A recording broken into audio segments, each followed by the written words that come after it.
Oke, saya ke Bang Doli, Waketum Partai Golkar. Bang Doli, koalisi Ya, menanggapinya seperti ya. apa pernyataan keras Pak Presiden?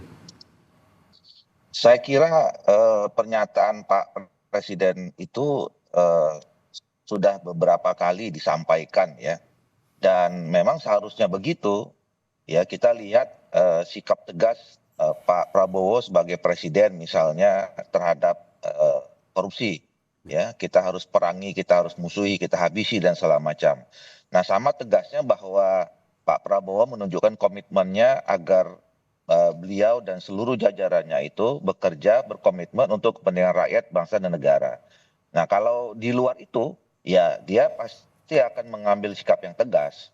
Jadi betul tadi udah beberapa kali sebetulnya itu disampaikan dan menurut saya itu bagus ya agar semua kita apa namanya termasuk para pembantunya di kabinet itu bekerja dengan serius untuk kepentingan rakyat dan bangsa serta negara. Itu yang pertama. Yang kedua soal reshuffle ya kita sama-sama tahu semuanya bahwa dalam peraturan perundungan di negara kita itu adalah hak prerogatifnya seorang presiden gitu ya. Jadi perlu atau tidak reshuffle, kemudian siapa yang akan direshuffle, kapan itu dilaksanakan, itu sepenuhnya adalah hak prerogatif atau kewenangan Pak Prabowo sebagai presiden gitu.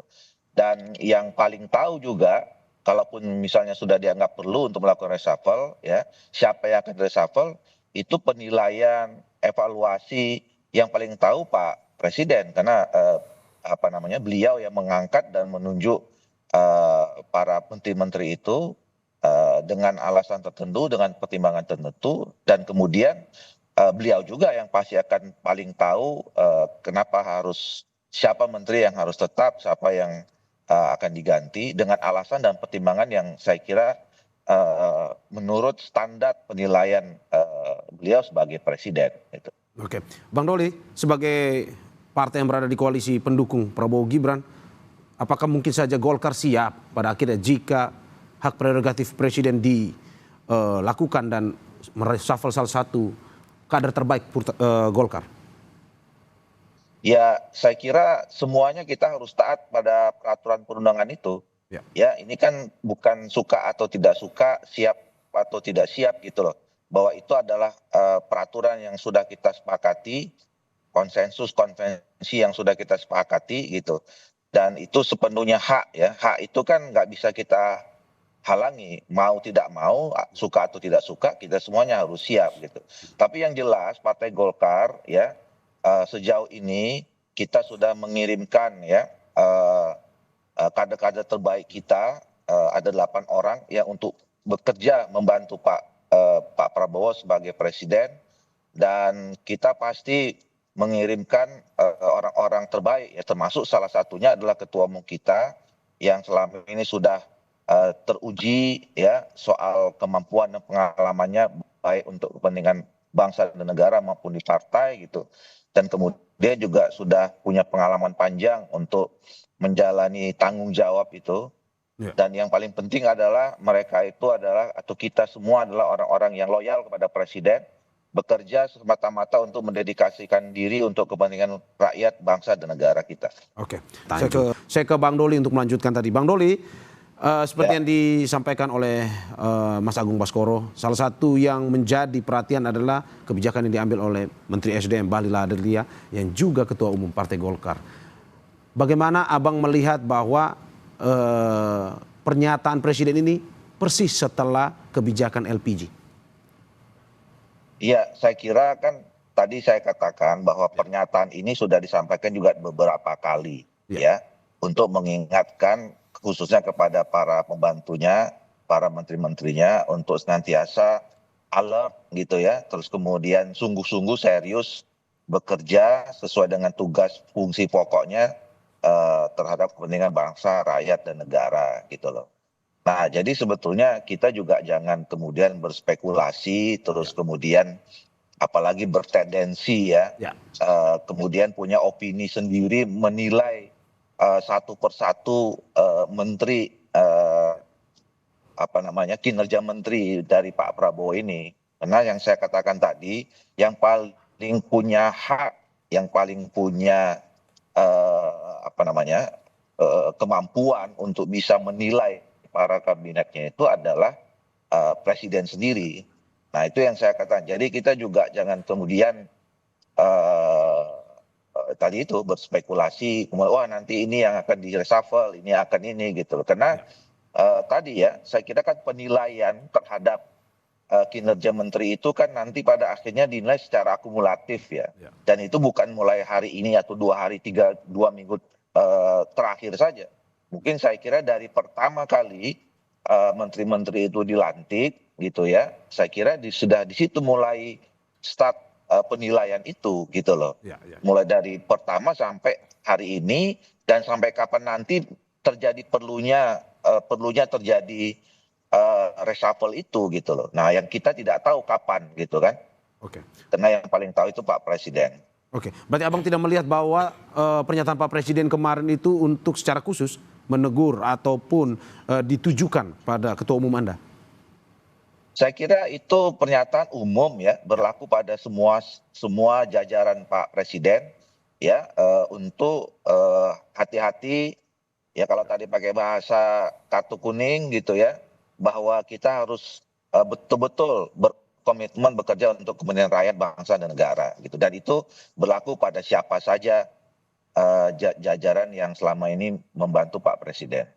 Oke, Bang Doli, kalau melihat dari sikap Pak Presiden sendiri, dari Golkar sendiri melihat bahwa jika memang pada akhirnya tindakan atau isu reshuffle ini memang akan dilakukan, apakah lebih baik Pak Presiden evaluasi dulu, ngobrol dulu, ataukah memang langsung saja mengambil keputusan?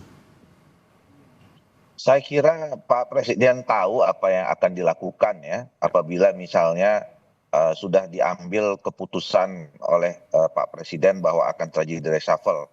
Soal mekanisme, caranya, kemudian penjelasannya, saya kira ya Pak Prabowo ini kan apa namanya ya, ya kepala negara, kemudian ya seorang negarawan ya, yang sudah cukup panjang sejarahnya di politik, kepemimpinannya kita juga lihat sudah teruji gitu ya. Saya kira Pak Prabowo tahu bagaimana cara nanti untuk eh, mengambil keputusan dan langkah-langkah ketika memang beliau memutuskan untuk melakukan reshuffle gitu ya.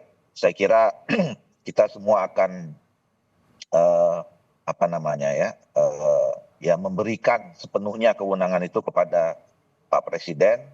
Ya, oke. Dan kita tidak bisa juga mengatakan suka atau tidak suka, mau tidak mau, karena itu memang hak prerogatifnya beliau, kira-kira begitu. Oke, seperti Bang Noel tadi, Bang Doli, apakah mungkin saja jika memang ada evaluasi yang dilakukan Presiden, apa sebenarnya yang ingin disampaikan oleh Golkar jika pada akhirnya reshuffle ini jadi dilakukan, apakah perlu mempertimbangkan soal politisnya atau lebih ke soal kerja profesional, orang-orang profesional yang dimasukkan? Ya, saya kira di Indonesia ini kan sistem kita sistem presidensial Ya. gitu ya. Tetapi kita sama-sama tahu bahwa dari pemilu ke pemilu, mungkin karena memang kultur kita ini adalah kultur gotong royong, kebersamaan gitu ya, membangun sinergitas gitu. Dan kemudian pada saat pencalonan presiden itu kan itu juga didukung oleh sama-sama dan koalisi. Tidak ada selama ini pengalaman satu calon presiden wakil presiden yang didukung oleh tunggal Ya. satu kekuatan politik gitu. Nah itu yang kemudian kita lihat selalu pasca pilpres, seorang presiden terpilih itu pasti akan mengajak berkomunikasi, berdiskusi dengan partai-partai politik pendukungnya. Jadi variabel itu seperti tadi yang disampaikan oleh saudara Agung juga tidak bisa dinafikan ya.